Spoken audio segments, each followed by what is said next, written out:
Hello, my name is Kent Hovind from Pensacola, Florida. I was a high school science teacher 15 years. I now travel the country and speak on the subject of creation, evolution, and dinosaurs. But for this tape you're about to see, this is one of my miscellaneous tapes in my section on how to make money. The real motive behind this tape is to teach students to get busy and get to work for the Lord and use their life for things that will be meaningful in eternity's sake. We hope you'll enjoy this tape. If you'd like a list of our other materials, you can call or write. We'll put our name and address on the screen. We'd be glad to send you those. We hope you enjoy this now. Thank you for joining us.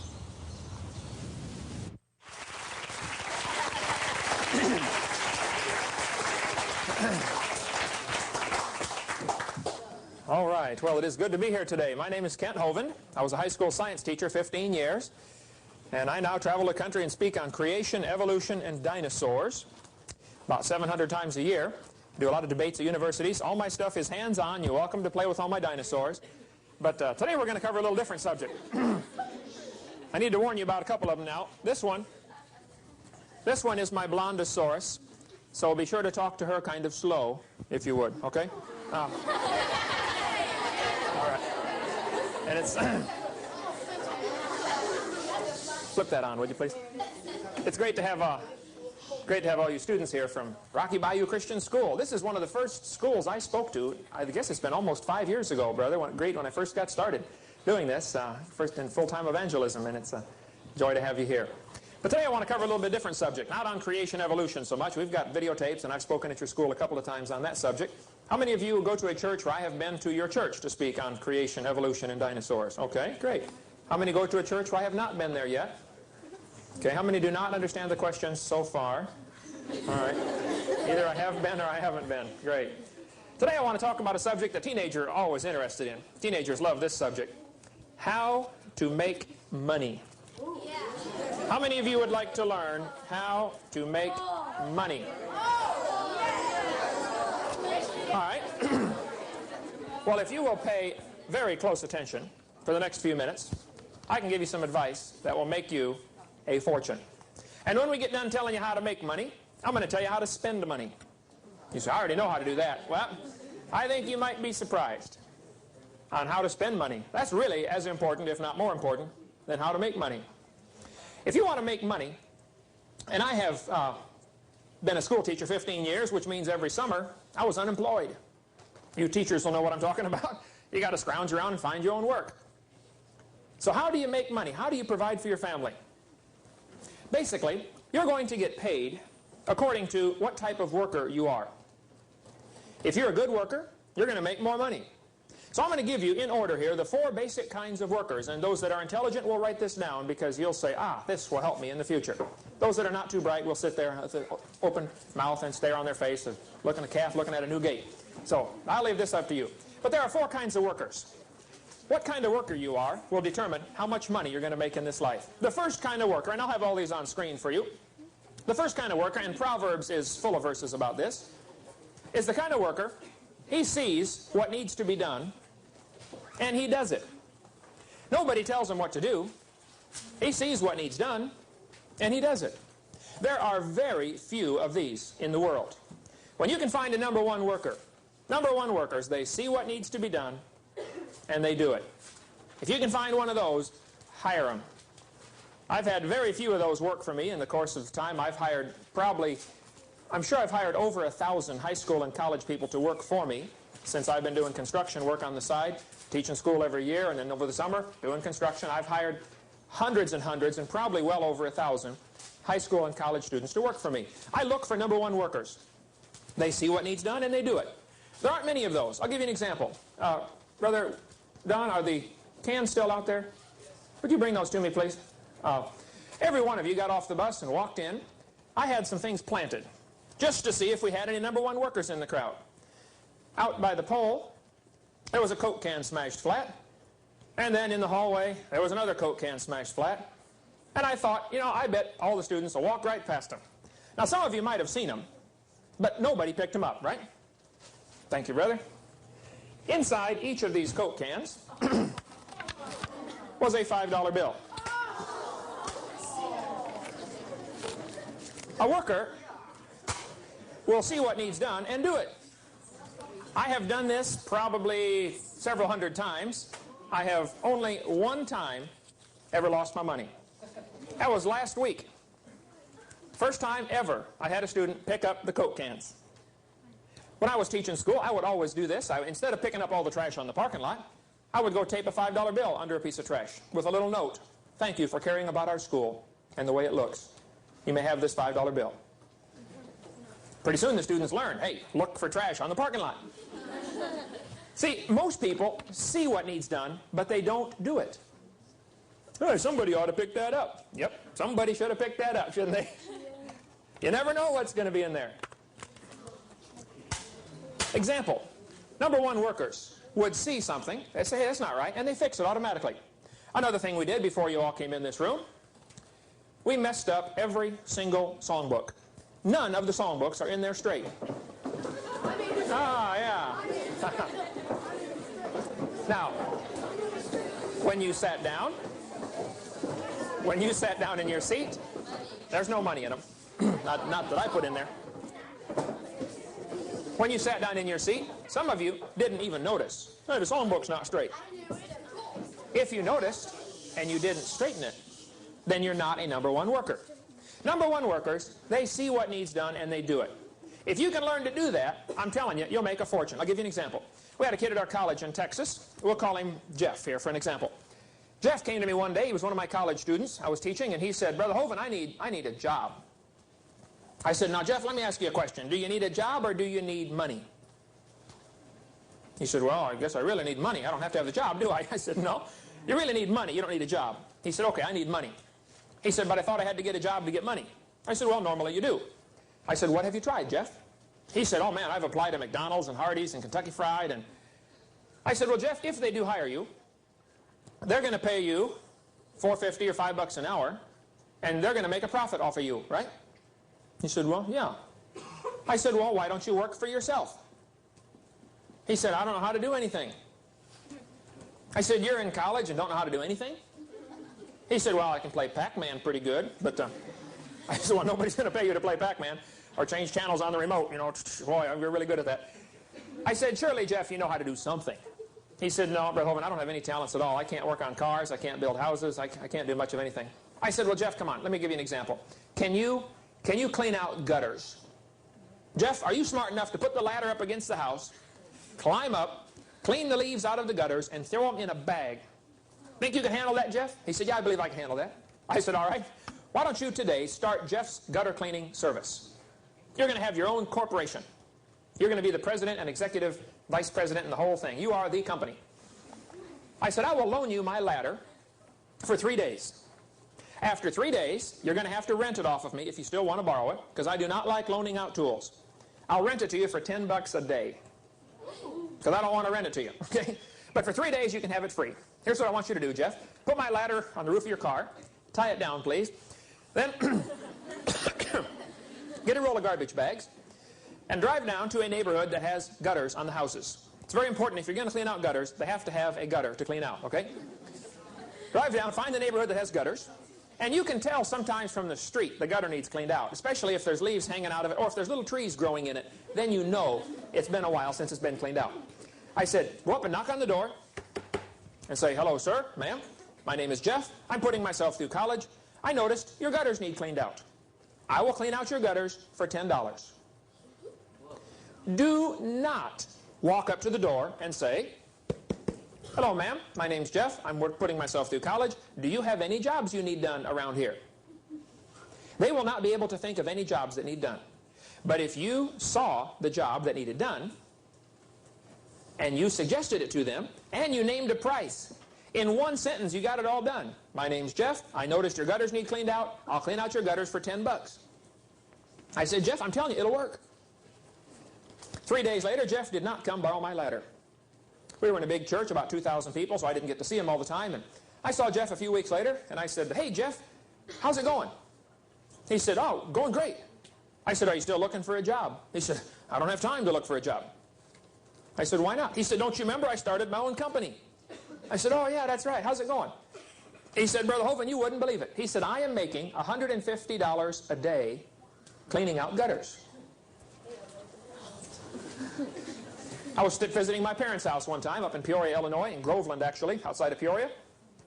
I heard a knock on the door. My mom went to answer the door. This college student standing there had a bucket in his hand with a roll of paper towels in it and a squeegee. He said, "Hello, ma'am. My name is Tim.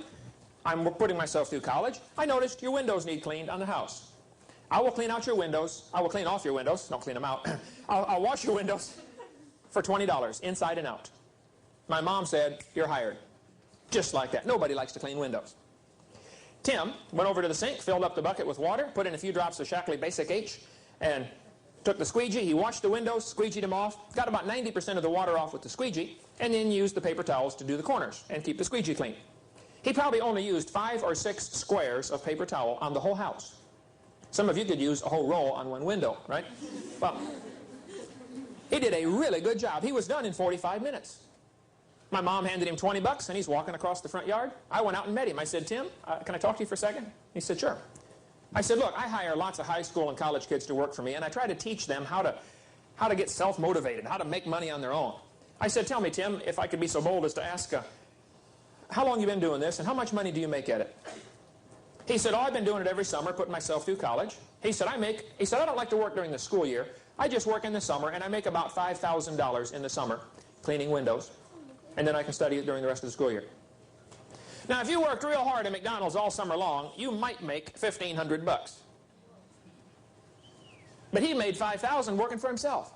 He's a #1 worker. He sees what needs done, and he does it. Look, if you just learn, that's an attitude, a philosophy of life. Some of you can walk in the house. The dishes are running over in the sink. They're piled up 18 feet high. There are none left in the cupboard.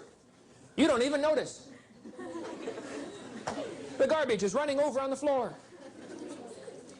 The grass is 7 feet high. The dirt is 4 inches thick on the car. I didn't see it. That's precisely my point. A couple of students at Maranatha Baptist Bible College, I've spoken up there a couple times, great school in Wisconsin. They were doing an experiment. They went in the cafeteria, sat down in the cafeteria, and dropped some paper on the floor, and sat there and watched it to see who would pick it up. Every student in the college, almost every student that came for lunch that day, came in, got their tray, and walked right past the paper and went and sat down. Dr. Winiger, the president of the college, walked in, got his tray, started walking, automatically bent down, picked it up, stuck it in his pocket, and kept on walking. You say, "Well, he picked it up because he's the president of the college." No. He's the president of the college because he picked it up. Big difference. You want to be the boss? You better learn to see what needs done and do it without being told. That's the first kind of worker. They will make all kinds of money. Look, if you became a #1 worker and you hired in at McDonald's, let's say you already work at McDonald's. I picked that as an example. And you're a #1 worker. The boss says, "Would you make some French fries?" "Oh, sure, boss." And you fry the fries. And then you're done. So you look around and you notice the napkin rack is empty. So without being told, you go get the napkins and fill the napkin rack. Then you notice the straws are about gone, so you go fill the straw rack. And then you notice the counters are dirty, so you wipe off the counters. And you notice the cups are about gone in the cup rack, so you go get some more cups and fill it up. If you would learn to spot what needs done and do it without being told, within 6 months, you'll be the assistant manager at that McDonald's. Within 3 years, you will own it. My neighbor in Texas owned 3 McDonald's. He made $30,000 a month off of each one. And you want to work for them for $4 an hour? Have at it. They're making a fortune off of you. And it's fine. Somebody's got to make money, but that's the #1 worker. Man, I wish the world had more of those. And it not only applies to making money, this applies to seeing what needs done for the Lord's work. Don't you see there's people that need to be saved? Don't you see when somebody's hurting? When there's another student having a rough time, mom and dad are fighting or something's going on, they're having problems at home, or can't you see what needs done? Learn to spot what needs done and do something about it. Some of you, your mom washes the clothes, folds them, well, dries them, then folds them, stacks them up by the bedroom door. You come walking in, step right over them. I didn't see them. Precisely my point. Why didn't you see it? Don't you see what needs to be done? You ought to try this today. Go home and look for at least 3 things you can do that need done. Everybody ought to be able to walk into any room and look around and say, ah, that needs to be done. This needs to be done. There's a piece of tape hanging on the light fixture there from a Halloween party, apparently. Somebody should have pulled that off a year ago. All right, there's a thumbtack still stuck in the wall. Learn to see what needs done and do it. The second kind of worker, number 2. Second kind of worker, he asks what to do next. These kind are pretty rare also. I love these kind. I've had several work for me. They come and ask, okay, boss, what's next? If you get on a McDonald's and you're a number 2 worker, when you get done making the French fries like they told you, you go to the boss and say, okay, boss, I'm done. What's next? Man, those kind will make $10 an hour. They'll make plenty of money. It would be best if they were number 1 and they saw what needed done, but they're not quite that good yet. They're a number 2 worker. They come and ask, okay, boss, what's next? You can at least do that with your parents at home. Hey, Mom, I finished setting the table. What else would you like me to do? Man, those kind are rare. Okay, Lord, I read my Bible. I prayed for the missionaries. What else would you like me to do, Lord? It's just an attitude. It's a way of life. It's a philosophy, a way of living. Being the right kind of worker, seeing what needs to be done. Or at least asking the boss, okay, what's next? Number 3 workers. This is probably where most of you fit. Number 3 workers must be asked. They won't do anything unless you ask them. You come home from school, plop down in front of the TV. Your mom or dad comes in and says, would you set the table, please? Sure, Mom. You go set the table. When you're done, you go plop down in front of the TV again. Then they come and say, excuse me, would you take out the garbage? Oh, sure, Mom, be glad to. And you go take out the garbage. And then you go plop down in front of the TV. You're not going to ask what you can do to help. You're going to wait until you're asked. If you're a number 3 worker, you will always be an employee. You will never be the boss. Somebody will always be telling you what to do, because you won't do it otherwise. I have kids say, I'm tired of parents telling me what to do. All right, be a number 1 worker and they won't tell you what to do anymore. If your parents are bugging you, is your homework done? Is your homework done? Is your homework done? Obviously, you're a number 3. The problem's with you, not with the parents. If your parents have to say, would you make your bed? Would you set the table? Would you cook supper, please? Would you take out the garbage? Would you mow the grass? If they're always telling you what to do, he said, I'm tired. We had one kid at our school in Illinois. He said, I'm tired of my parents telling me what to do. I'm going to join the Marines. Boy, are you brilliant or what, you know? Yeah, the Marine sergeant's going to come in about 10 o'clock in the morning and gently shake you and say, excuse me, it's time to wake up. Would you like your breakfast in bed? Would you like your eggs over medium? Yeah, right. Boy, he did too. He joined up. Man, he came home. He was the shock of his life. After boot camp, he came home. He was sleeping about 7 o'clock in the morning. They went to our church. His mom came in there, shook him, and he wouldn't wake up, man. He was beat. He'd been at boot camp for 9 weeks, and he was tired. So his mom said, get up, soldier. Ooh, he jumped up, stood attention just like that. Boy, they taught him something in there. I don't know what it was. But number 3 workers, they have to be told. They have to be asked. They won't do it unless you ask them. Now, there's a worse kind.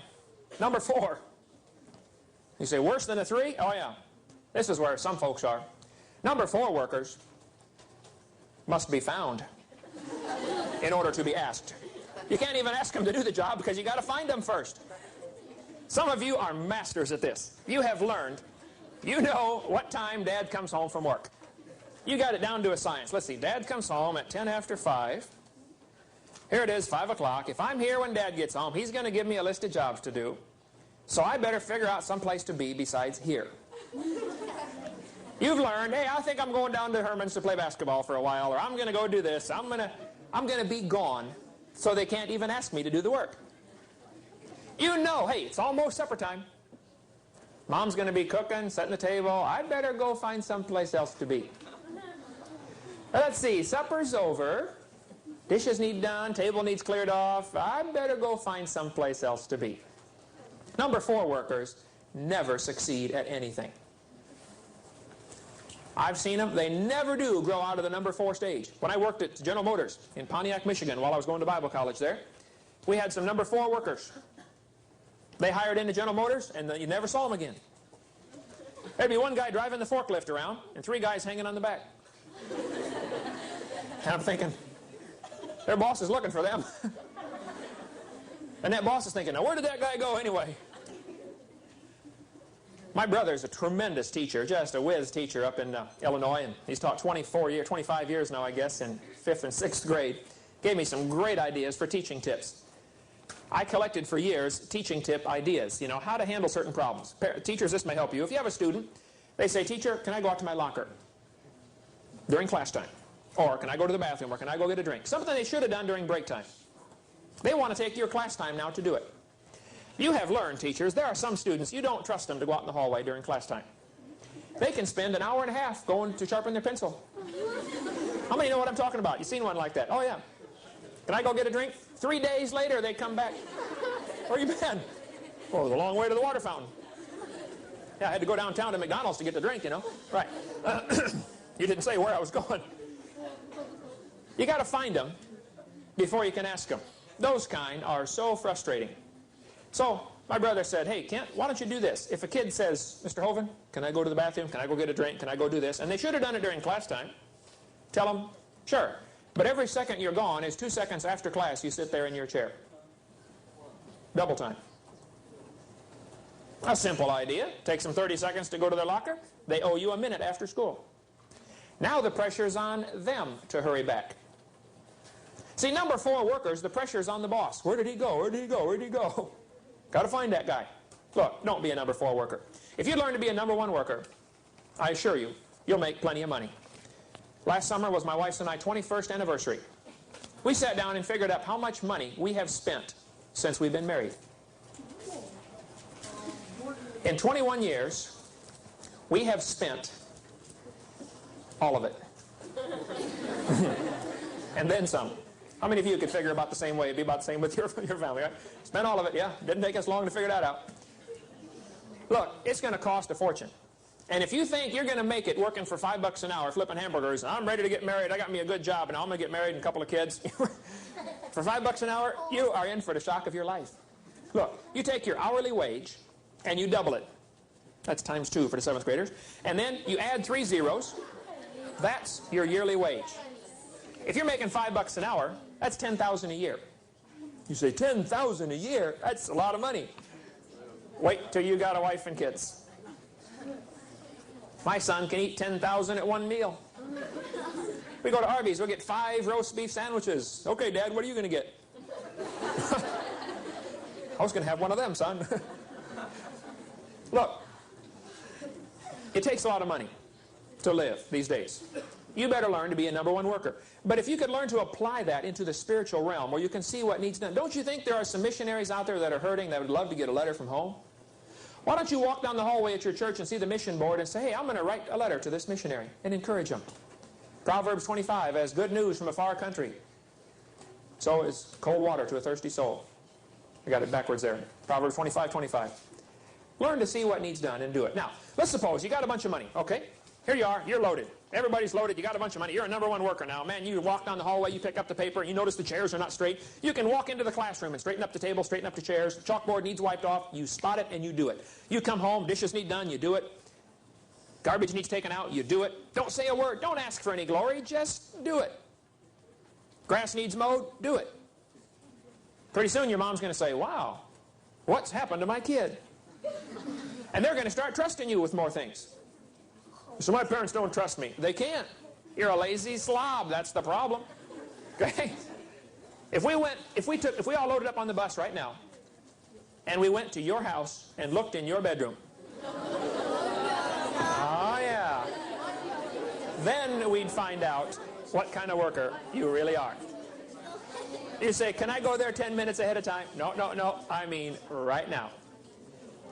Maybe you ought to start a deal around your house where if you leave for school in the morning and your room isn't clean, that night, no TV, no phone calls, and no friends over. Ooh, that would motivate them, wouldn't it? Okay, we got to hurry here. Now, you got a bunch of money. You're rich. You're loaded with money. You made a fortune. How are you going to spend your money? How many of you have already spent some money in your life? You've already spent some money, okay? Thousands and thousands, right? I'm going to share with you some ideas of how to spend money. But if you write these down, you write down 1, 2, 3, 4, and put a space in between each one. I'm going to give you number 4 first. I'm going to give these to you in reverse order. So put down 1, 2, 3, 4, and we're going to start with number 4. This is the worst place to spend your money. There are 4 places to spend your money, and I'm going to give you the last one, the worst one, first. You say there's more than 4 places to spend your money. No, there's basically 4 different places you can spend your money. You can spend your money on things that last a few hours. There's a lot of things that only last a few hours. Food, candy, thrills, sporting events. If I gave you $5, if you had found the can and got the $5, that means you're a good worker. You spotted it. Now what are you going to spend it on? Candy. Ooh, wow. Food. Look, when you're 5 years old, kids that are 5, the first thought comes into their little brain is food, right? You give the kid $5, something for the mouth, right? That's as far as they can think. They cannot think any further than their mouth. That's as far as their brain works. Now, how many of you could spend $5 on yourself on one meal? How many could do that? All right? How many of you could spend $10 on yourself on one meal? One meal? How many could spend $15 just on yourself, just on one meal? All right, put your hands down. Now, 6 hours later, you're hungry again. You say 6 hours, nothing. It's about 2 hours for me. Okay. If you spend, normal people eat about 100 meals a month. 3 meals a day, a few extras here and there. Some of you I know, teenagers, eat a lot more than that. But let's round it off to 100 a month, all right? If you spend $5 on yourself on every meal, that's $500 a month. Just for you. Now, how many of you could fill yourself up just as full on a couple of peanut butter and jelly sandwiches and a glass of milk, and you could be full for less than $1? Well, now think about it. At 100 meals a month, if you're spending $5 a meal or $1 a meal, that's going to make a big difference over a lifetime. A real big difference. I mean, huge. Things that last a few hours are not a good investment. Now, you got to have them, okay? You got to have food. How many of you could spend $10 going to see a sporting event? A pro game. Let's say there's a pro game. You're going to go see some pro team play. How many could spend $50 just on yourself on one transportation, food, and tickets to get in? Okay, let's suppose you're going to go to the Super Bowl.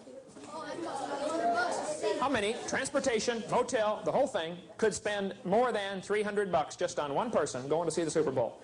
No problem. Let me ask you a question. After the game is over, the next morning, what do you have? You have a ticket stub, right? Little stub. And memory. I saw the game. But you're going to forget about it 20 years from now. It's not going to matter. I'm not saying it's bad. It's just not a smart investment. That's all. Things that only last a few hours. Food, sports, thrills. We went to Disney World one time. Took my family there. Being a mathematician, I got my stopwatch going. And I said, you know, we're here on a light day. There aren't many folks here today. I'm going to see how much time we spend on the rides. Not waiting in line. Not walking to the ride. As soon as the ride starts, I start the watch. As soon as the ride quits, I stop the watch. We ran between rides. We were there for 12 hours. It was a light day. Not many folks there. We ran between the rides. We got as short lines. We did as many as we could to cram it in there. We spent 29 minutes out of 12 hours. They make a fortune while you stand there waiting in line like a bunch of cows going to market, right?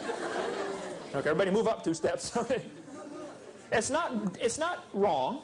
It's just not a smart investment, that's all. It's just learn to invest a little wiser than that. Now, when you get a little smarter, a little older, a little more mature, you're ready for category number 3. Category 3, remember I'm giving you the list backwards. You can spend your money on things that last a few years. A car, furniture, clothes. That's going to last a few years. That's a little smarter. You give $5 to a 5-year-old kid, first thought comes into his brain is food. But you give it to a teenager, they're starting to get a little smarter. Clothes. That's still only category 3. It's not as good as it ought to be, but hey, it's not too bad. How many of you girls could spend $100 on yourself on one outfit in one day? You could go to the mall with $100 and spend it all on yourself, one outfit. Every girl here, right? Now, let me ask you a question. I want you to go to the mall today. I want you to spend $100, buy yourself a nice outfit. I want you to wear it. I want you to wear it for 6 weeks. Not every day for 6 weeks, you know, but wear it once or twice a week. Wash it once in a while. And then after 6 or 8 weeks, I want you to sell it. You paid $100 for that outfit. Nice dress, nice skirt, nice top, pair of shoes, purse to match. What can you sell it for? Maybe about 50 cents at the garage sale, maybe, or $1.50 hanging in. Look, you're not going to get your money back, are you? No. Clothes are not a good investment. Now, you got to have clothes, but how many of you could spend 50 bucks on one pair of tennis shoes? Easily, right? How many have ever seen a pair of tennis shoes that cost more than $100? Right? Could you go to Walmart and get a pair for 12 bucks and they work just about as good and save you a lot of money? Oh no, Brother Hovind, I got to have the kind that pump up. Got to have the pump. You're right. You're missing the point. You can spend your money foolishly on things that are not going to last very long. Cars. I've had 94 cars since I've been driving. I like cars. I've had 52 motorcycles. I got 5 of them right now. I like motorcycles. I've never had a new any of those. Always had a used one. I fix them up, ride them around, sell them. Since I've been driving, age 16, I got my first Volkswagen for 300 bucks. Drove it for 6 months and sold it for 600. I thought, hey, this will work. So I looked for another old beat-up car, fixed it up, washed it, waxed it, you know, wax on, wax off, Karate Kid. If it rattled, I fixed it, sold it, and made some money. I thought, hey, this will work. I began looking for old clunkers, buying them, driving them for a while, fixing them up, selling them, sometimes losing money, sometimes making money. I kept track for the last 26 years that I've been driving of every car I've ever bought, how much I paid for it, and how much I sold it for.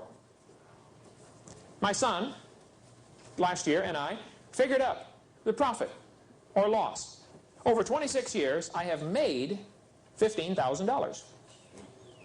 Now, that's no big deal. It's only $800 a year. That's not enough to live on. But that beats spending $200 a month on a car payment. Don't look at a new car and say, oh, I can afford that car payment. Oh, no, no, no, no. You're looking at it all wrong. Can you afford the car? If you can't pay cash for the whole thing, you probably don't need it. Yeah, but you mean get a used car? Might have a problem. The new cars have problems. I worked at General Motors 2 years. I watched them go together. I'm surprised anything runs coming out of them factories, right? Those guys are only there to get their paycheck, believe me. It's close enough, let it go. I asked our foreman at the shop. I said, we built trucks at our shop. I said, we build 500 trucks a day here, right? He said, yeah, about 500 a day. I said, I see a lot of the trucks after we're done building them, they go over to the repair section where they got to fix something that got built wrong. He said, oh yeah, huge repair section. I said, how many of the trucks have you seen since you've been working here for 20 years that did not have to go to repair? He said, oh, I've never seen one. Out of 20 years, 500 a day, every one went to repair for something. Now look, cars are not a good investment generally, especially a new one. You are never going to make money buying a new car. You're going to lose a fortune. Okay, we got to hurry here. Number 3 was things that last a few years. Number 2, you're getting smarter now. Number 2 is you can invest your money in things that last you for a lifetime. If I gave you $5 and you're 5 years old, you would only think about your mouth. If I gave you $5 and you're a teenager, you'd probably start thinking about clothes. If I gave you $5 and you're a college student, now you're probably getting mature and you're thinking, ooh, I better invest this in my education. Because a lifetime investment like an education, you got from then on. Let's suppose you fellas say, I don't know what I want to be. All right, let's just pick something out of the clear blue. You're going to graduate from high school and you have no idea what you want to do with your life. Lots of kids are that way. That's not bad. Why don't you get a trade, get a skill to do something? If you spent $500 to go to Okaloosa Walton Junior College here to become a certified diesel mechanic, just pick a trade, diesel mechanic, right? After spending $500 or $1,000 to get your certificate, you have invested $500 to $1,000. But you are now a certified diesel mechanic, and you can make $20 an hour for the rest of your life. That's a smart investment. I was working for a dentist one time, remodeling his office. I said, Doc, what did it cost you to become a dentist? He said, oh, I spent $70,000 going through dental school. I said, $70,000? He said, oh, that was just the beginning. Then I had to set up my office. He said, each of these chairs is $5,000 a piece. You know, got the buttons on the side? $5,000 for a dental chair. He said, I got 3 of them. He said, then I had to buy the drills, and he pulled out drawer after drawer of those fancy stainless steel tools. You know, these drill bits cost this and this and this. And he said, I spent $50,000 getting set up in my office. I said, 70 plus 50. You spent $120,000 before you drilled your first tooth. He said, yep. I said, Doc, that's quite an investment. Was it worth it? He said, you tell me. I now make $130,000 every year. I got my calculator. I said, let's see, that's a good investment. Investing in your education is a smart investment. Let's suppose you girls don't have any idea what you want to do. My sister did this.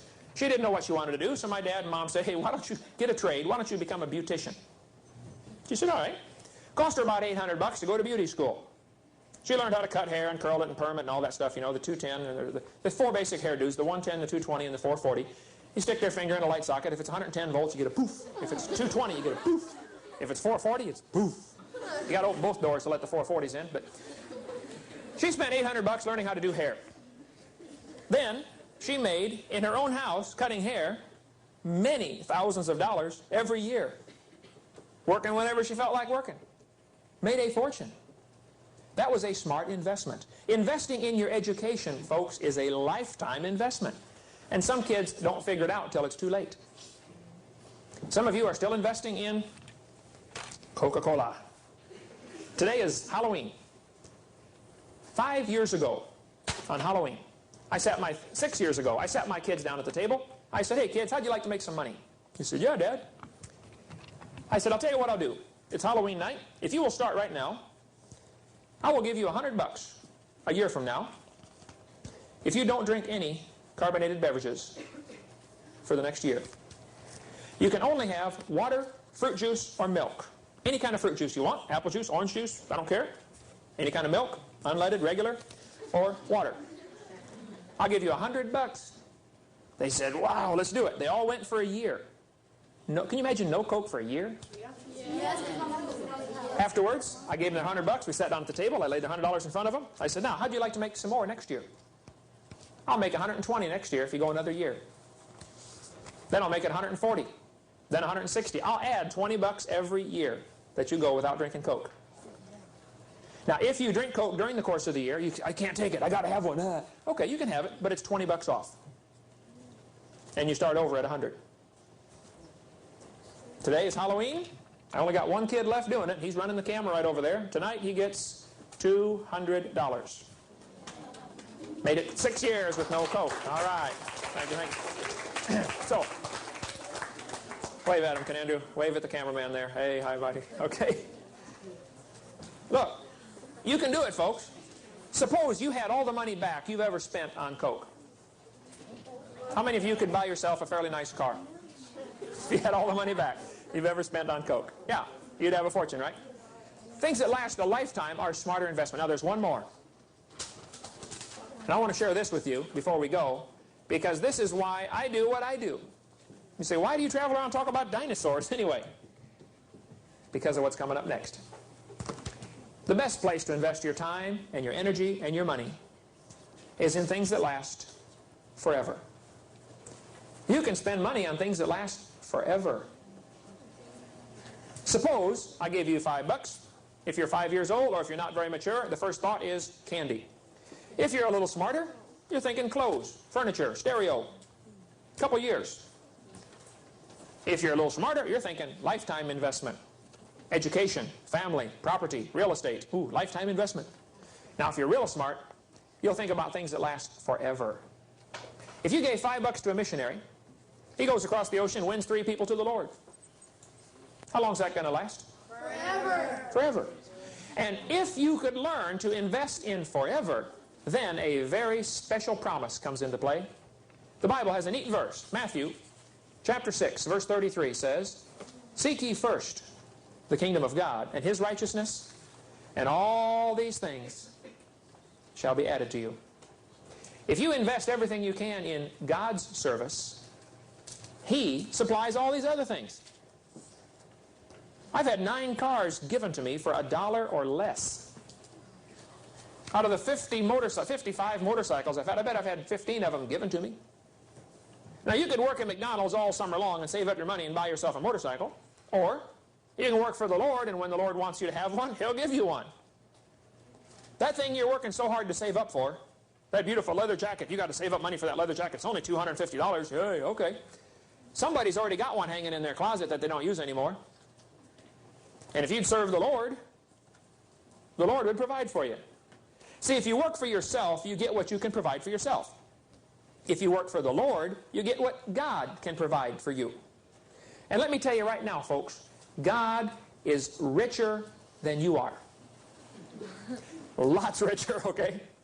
If you would just learn, man, what can I do with my time? How can I invest my time wisely? Invest it in heaven. That's going to last forever. Here it is, almost the end of the year. Have you told anybody else about Christ? Have you led anybody else to the Lord this year? Have you been soul winning? Have you tried to bring folks? Is there anybody sitting in church because you led them to the Lord this year? Have you got anybody baptized? What have you done for the Lord this year? Are you investing in eternity? That's a neat verse. And it'll work. You just say, Lord, I got this extra money. I got my Christmas money. I got $300. Lord, what can I do with it? And the Lord says, why don't you give it to that missionary who's struggling? Why don't you do this? Why don't you do this? Why don't you buy some new tires for the bus? Why don't you do this? Do this. Invest it in the Lord's work, and you'll be surprised how the Lord will take care of your needs. Boy, I wish we'd get some teenagers to see this. What I've just given you will revolutionize your life if you let it. Learn to seek ye first the kingdom of God and His righteousness. I decided 5 years ago I was going to drop everything and travel around and talk about dinosaurs, because it's a great soul-winning tool. Folks will come to church to listen to somebody talk on creation and evolution that'll never come to church for any other reason. You can't get them for anything. Plus, Christians don't know what to do with the dinosaurs. Where do they fit in history anyway? Let me close with this story. I was in Texas. One of the guys at our church, an old man, Dr. Julian Pope. Johnny Pope is his son. He's pastor in Houston, Texas. Dr. Pope was a wise old man. I said, Dr. Pope, how do you know God's will for your life? How would you like to know God's will for your life? I said, Dr. Pope, how do you know God's will? He said, oh, Brother Hovind, that's easy. I said, man, tell me. Let me write this down. Got my pencil and paper out. He said, oh, you won't need a paper for this. He said, you want to know God's will for your life? I said, yes, sir. He said, then you find a need and fill it. He said, what's the biggest need you see in the country? He said, don't tell me. Whatever you see is the greatest need, that's God's will for your life. Go fix it.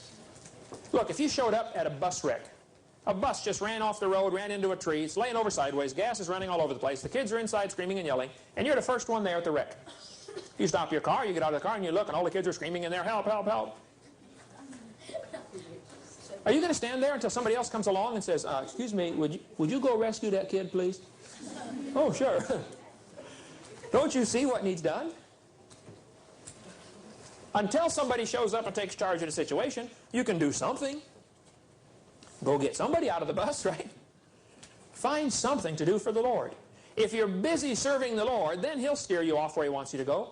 You say, I don't know where I want to go to college at. You just serve the Lord now while you're in high school. And the college will take care of itself. Get moving. Look, if you're in a car that's not moving and you turn the wheel, it doesn't do any good. The car's still pointing the same way. But if it's rolling, it's easier to steer, for one thing, and then it'll have some effect. Do something for the Lord. If you don't have a ministry for the Lord now as a high schooler, you're failing. You ought to be working in a Sunday school class, working on a bus route, helping in nursery, doing something for the Lord. Everybody ought to have a ministry by the time they're in high school. Write letters to missionaries. Do something. Invest your life in the Lord's work, and He'll supply everything else you need. It's a neat way to live. Let's pray. Heavenly Father, thank you so much for these young people coming out today. Lord, I pray that you help each one of them to examine their heart and invest their life in things that will last forever. Lord, we've got a whole world full of kids that are investing their life in things that aren't going to last very long. There's a lot of kids saving all their money to buy that new car, to buy those fancy clothes. Lord, there just aren't many teenagers investing their life in forever. Please, Lord, raise up some out of this group that'll decide they're going to invest in forever and let you supply the rest. Lord, help us to be number one workers. Help us to see what needs done for your kingdom and do it. In Jesus' name, amen. Amen. Thank you so much. Now that you've seen the tape on how to make money and how to spend it wisely, most important thing you can do is to make sure you're investing your life in the proper things. Make sure you've got Jesus Christ in your heart and make sure you're going to heaven. If you're not a Christian, if you've never accepted Jesus Christ as your Savior, let me encourage you to do that right now. Just pray a simple prayer and invite Him to forgive your sins and come into your life and save you. February 9th, 1969, I prayed and asked the Lord to come into my heart and save me. There's no magic words, but I just said a simple prayer. I just said, Lord, I'm a sinner. Please forgive me and save me. And that day, He came into my heart and forgave me and saved me, and I'm a child of God now, and I know I'm going to heaven. It's not because I'm good, it's because I'm forgiven. Why don't you pray and ask the Lord into your heart? Or if you do, call and let me know about it. I'd certainly be glad to talk to you and share with you some things to help you grow in your new faith as you seek to serve the Lord. And be sure to call or write and get a list of other materials so you can get information on those subjects. Thank you for joining us.